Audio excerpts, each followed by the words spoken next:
এই যে ইন্ডিয়াতে যে ঘটনাটা ঘটেছে আরজি কর হসপিটালে, তো এই ঘটনাগুলো হ্রাস পেত যদি না হচ্ছে আমরা এই যে নারীর প্রতি যে দিনের পর দিন যে সহিংসতা ঘটনাগুলো ঘটছে এই বিচারগুলো যদি হতো। আমরা তো পথে ঘাটে যখন হাঁটি তখনই দেখতে পাই এই যে নারীদেরকে কিভাবে দেখা হয়।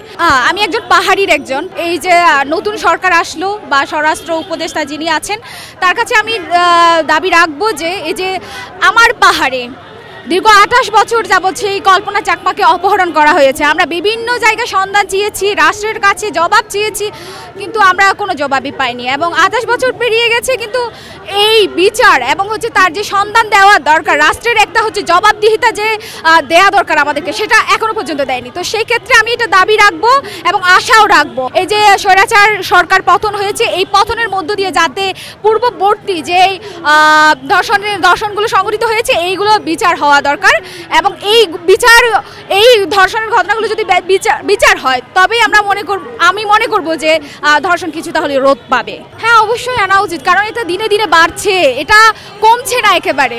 অনেকগুলো ঘটনা, অনেক সহিংসতা ঘটে যাচ্ছে নারীদের উপর।